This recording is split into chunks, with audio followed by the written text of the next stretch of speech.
Welcome to episode 3 of my series, On a Mission with a Purpose, part of the podcast, The 98% Life After Prison. I'm April Barber Scales, and the purpose of my series is to profile justice-involved people who are living a life of purpose and meaning regardless of their particular circumstance. Today's interview is with Lyle May, a 46-year-old gentleman who has been on death row since 1999. And I'm Judy Van Wyk, the producer of the 98% Life After Prison. April, how did you first connect with Lyle May? I mean, it's not like you're going to Central Prison to visit the men on death row. I met Lyle May through one of the organizations that is representing him to help get his sentence commuted. He became a part of us, our organization, the United Advocates of North Carolina, because he's not only advocating for himself, but others like him. Interesting. And it was a very interesting interview, I have to tell you, April. But before we listen to it, I do want to warn the audience that the first 2 questions of the interview got cut off. So the interview does start rather abruptly. But despite any technical issues, it's a very interesting conversation. So let's take a listen.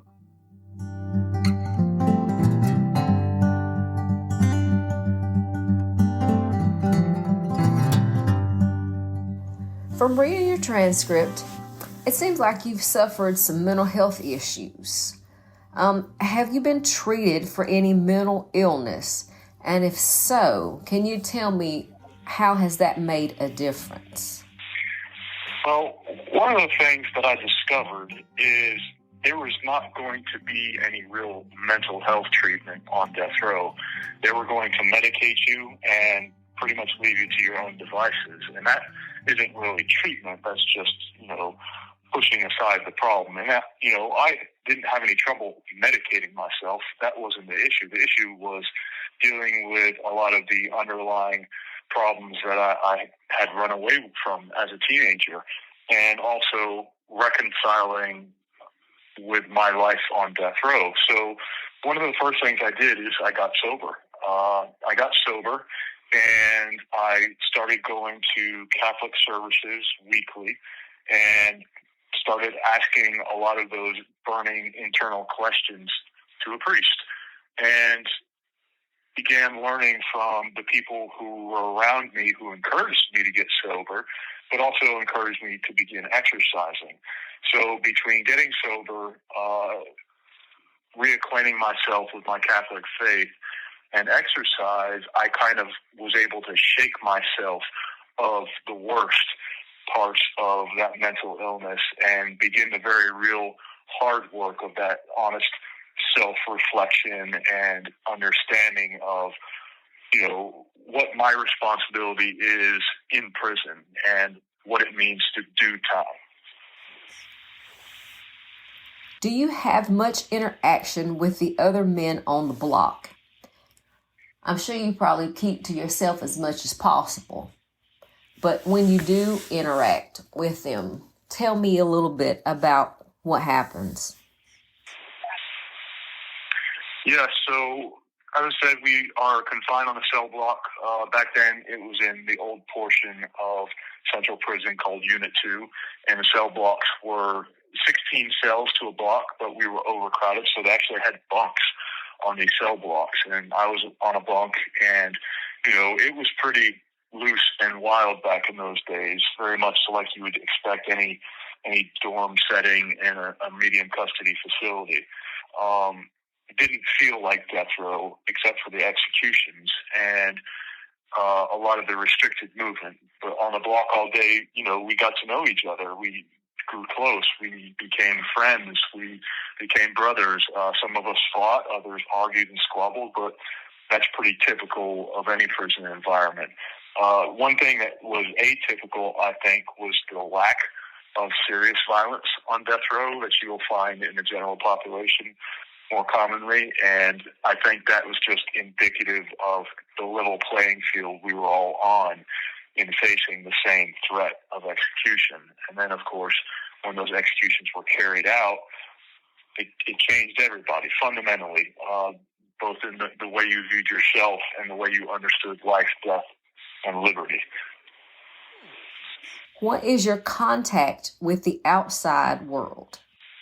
This call is from a North Carolina correctional facility.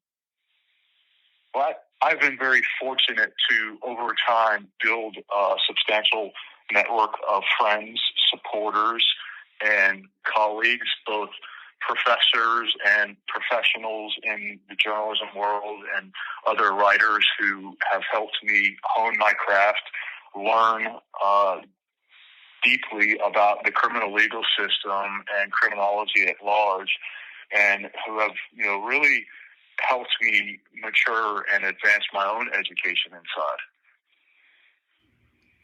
There has not been an execution in North Carolina since 2006. Does that give you some hope that you might escape the death penalty? I need to say this. When you're on death row, hope is a dangerous thing. A little bit goes a long way, but too much hope can lead you for a very serious fall when it falls through. In that sense, then, you would think, since there hasn't been an execution since 2006, that would lend a great deal of hope. And there is some hope there that all of us will be allowed to live, that none of us will be executed. But during that time, we've also saw a lot of the political shifting landscape and different administrations pursuing different agendas. And that's especially true when you talk about the current administration versus the national conversations about the death penalty. Generally speaking, the trend says that it's less likely will be executed, and even when executions were being carried out back in 2006 and before then, the general percentage of those who were executed versus those who were sentenced to death was really only about 25%.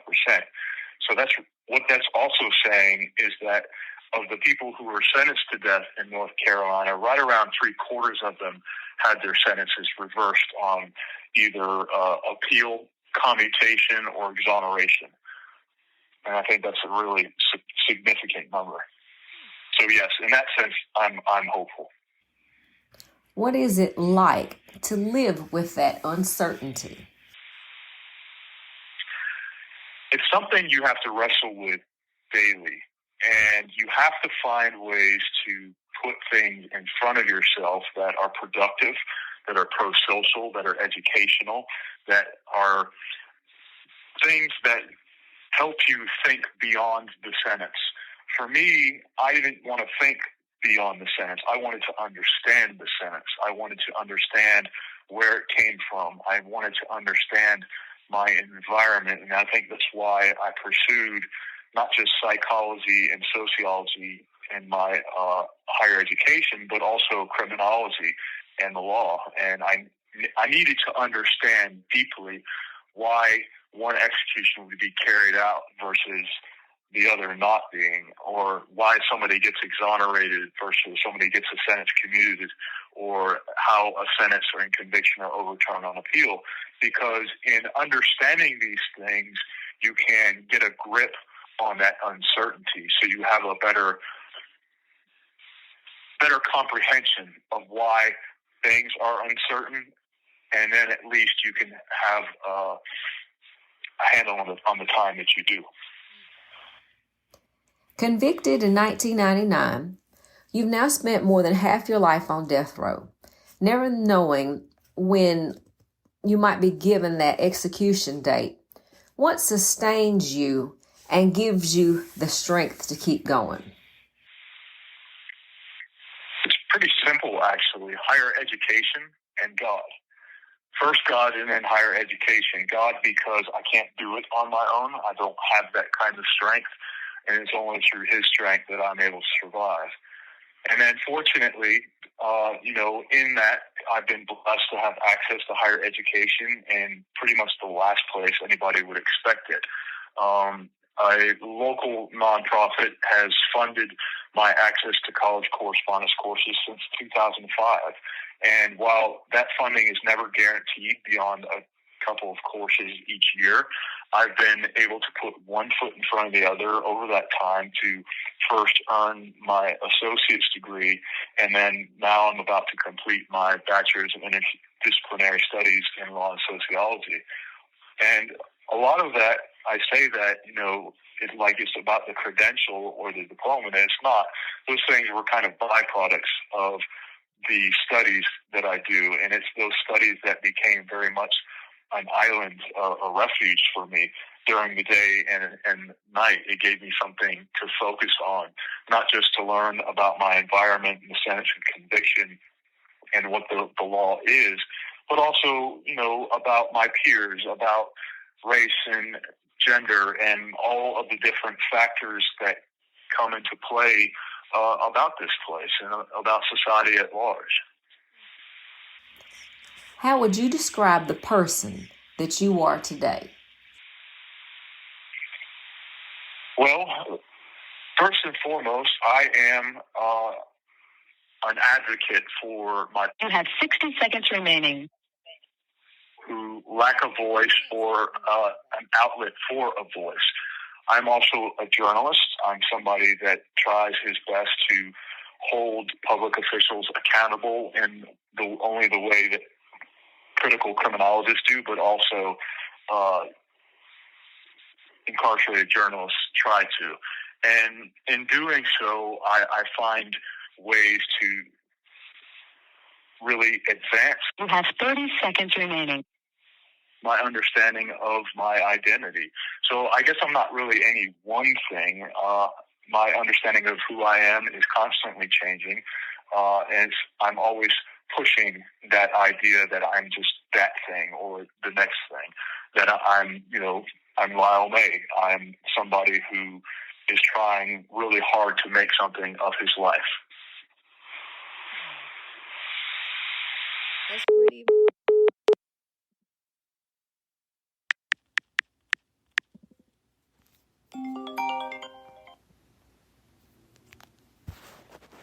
You have a prepaid call. You will not be charged for this call. This call is from Lyle May. an inmate at Central Prison. This call will be monitored and recorded for customer assistance, collection, or complaint. Thank you for using Global Tel Link. Hello. I think that you are very impressive, and you possess the one thing that it takes to get physically free. You are free on the inside. You had the same fight that I had for a long time. I was physically locked up, but my mind was active, and that kept me going. My thirst to want to educate myself about the law and about my case and about just how I can maintain being in there while trying to fight to get free. So I see that in you, and regardless of what happens tomorrow, you are free. I hope that one day you will get physically free the same way, and I believe you will. Well, thank you. I will continue fighting as long as I have breath in my body. And I think more than anything, that's what it's about when you do time, is that you don't live on your knees, you die on your feet. And I think I borrowed that from Joseph Heller's Catch-22. It was something that really blew my mind when I read it, because it really resonated with me, this idea that somebody could, live on their knees, what it meant and how it meant subservience to your circumstances as opposed to bracing against them and fighting and resisting. Well, I think you're a fantastic person. I wish you all the best, and I really appreciate you taking time out for me and the 98% Life After Prison podcast. Thank you so much.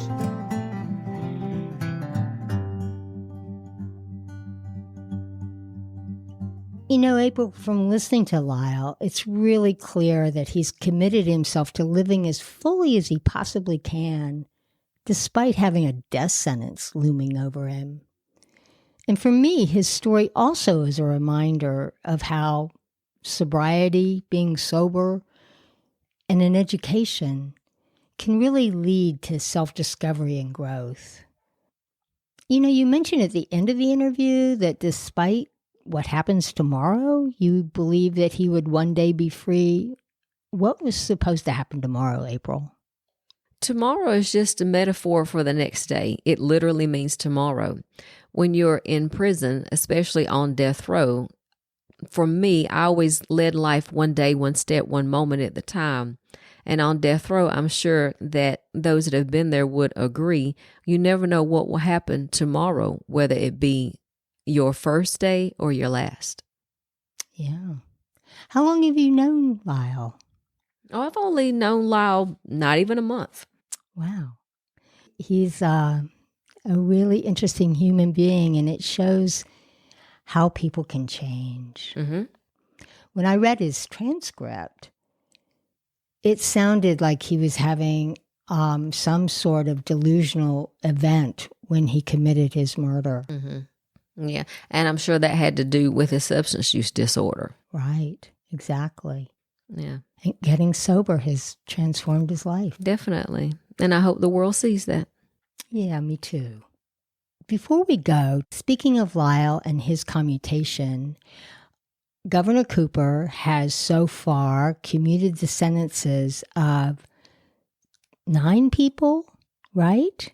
He just commuted some yesterday. Yes, the sentences of 9 people, and many of them were juveniles when they committed their crimes. And he's also pardoned 6 people. Yeah. So, not everybody understands the difference between commutation and a pardon. Can you just explain that? A commutation is commuting your sentence, and that could be in a matter of saying that your time is done. That could be a matter of commuting if you have life, giving you the possibility of parole after a certain time. A pardon means that the sentence has been forgiven. And sometimes that may involve people proclaiming innocence. And that means that that sentence will be abolished and wiped away as if it never was committed. Yeah, there's 136 people on death row, 134 men and 2 women. I know that there are a lot of people advocating to have those 136 people have their sentences commuted by Governor Cooper. Do you think that could happen? The likelihood of having all of their sentence commuted would truly be a miracle. The likelihood, it's hard to say. I mean, what is likely? Anything can be done. Hopefully it will. But I do want to mention there are people on death row that do not want to come off of death row.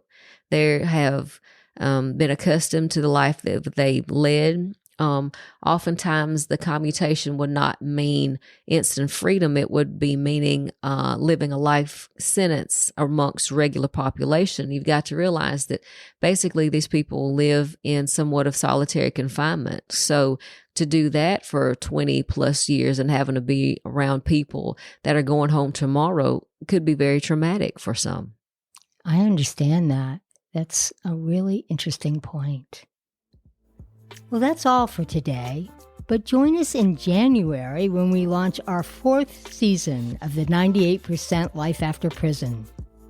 We're working on some interesting shows, including an interview with the outgoing chaplain of Orange Correctional Center, who explains why he found prison ministry to be so much fun, and a story about why solitary confinement is considered a form of torture.